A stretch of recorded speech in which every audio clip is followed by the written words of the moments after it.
ایک ایک حرف کو یاد کرنا عبادت ہے، لیکن قرآن کا جو اصل تقاضا ہے اور قرآن کا جو اصل مطلوب ہے وہ یہ کہ ان کے قرآن میں جو اللہ نے حکم دیا ہے ان قوانین کا اتباع کرنا اور ان احکامات کو عملی سانچے میں ڈھالنا، یہ دراصل سب سے بلند اور اہم کام ہے۔ اللہ کے پیغمبر نے فرمایا کہ الماہر بالقرآن مع السفرۃ الکرام البررہ، جو قرآن کا ماہر ہوتا ہے، قرآن کا ماہر پڑھنے کے اعتبار سے، الفاظ کے اعتبار سے، معنی کے اعتبار سے، مطالب کے اعتبار سے اللہ نے اس کا بھی مرتبہ رکھا مع السفرۃ الکرام البررہ۔ اللہ تعالیٰ بزرگ اور برگزیدہ فرشتوں کے ساتھ قیامت کے دن اس کو اٹھائے گا جو ماہر ہوگا۔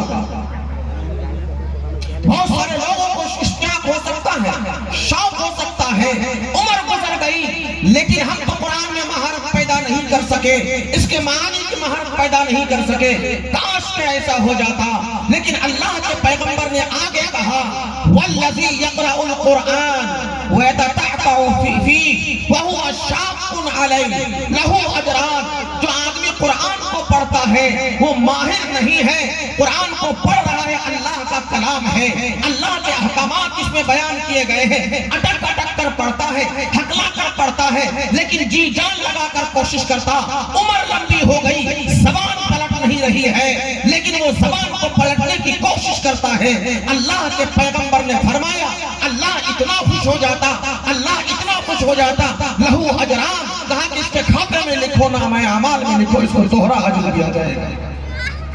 ماہر مہارت کے ساتھ پڑھے اللہ ثواب دیتا ہے، جو آدمی اٹک اٹک کر پڑھنے کی کوشش کرتا ہے اللہ کے کلام کو، اللہ تبارک و تعالیٰ اسے بھی نوازتا ہے اور دوہرا نوازتا ہے۔ میرے محترم بزرگوں اور دوستو، یہ قرآن کا مہینہ آ رہا ہے جس میں کلام پاک نازل ہوا۔ ہم تمام مسلمانوں کو یہ کوشش کرنی چاہیے کہ اس کلام اللہ کو پڑھنے کی کوشش کریں اور اللہ کے کلام کو سمجھنے کی بھی کوشش کریں اور اس کو اپنی زندگیوں میں اتارنے کی بھی کوشش کریں۔ اتباع شریعت کا بھی عنوان ہے۔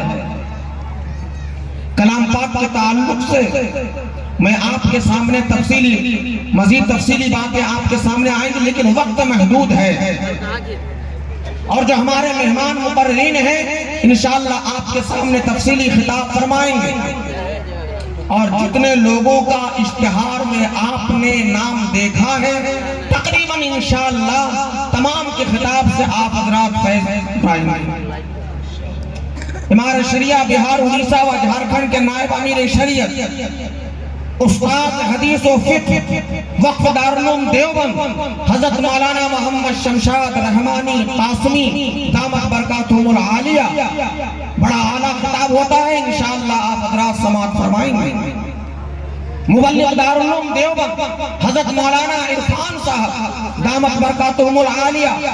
ان کا بھی خطاب بڑا اعلیٰ ہوتا ہے، انشاءاللہ آپ ان کے خطاب سے بھی فیض اٹھائیں گے۔ اور اس مدرسے کے سرپرست، جامعہ مسیح الامت کے سرپرست، ہم سب کے مصلح پیر طریقت حضرت مولانا سید احمد نصر صاحب بنارسی دامت برکاتہم، انشاءاللہ ان کے ملفوظات، ان کے مواعظ سے بھی ہم تمام حضرات مستفید ہوں گے، اور ان کی دعا پر بھی، ان کی دعا میں بھی ہم لوگ انشاءاللہ شرکت کریں گے۔ تو قرآن کی نسبت سے یہ مجلس ہے، ایک تو یہ بات عرض کرنی تھی، ایک اتباع شریعت کا بھی معاملہ ہے۔ یہ اتباع شریعت اور قرآن پر عمل، لوگوں یہ کوئی الگ الگ چیز نہیں۔ اللہ نے کہا میں یطع الرسول، جن لوگوں نے رسول کی اطاعت کیا، جو لوگ رسول کی اطاعت کرتے ہیں، علماء کرام بیٹھے ہوئے ہیں، یہ گناہگار طالب علم اپنی مشق کرنا چاہتا ہے۔ اللہ نے کہا من یطع الرسول، جس نے رسول کی اطاعت کیا یا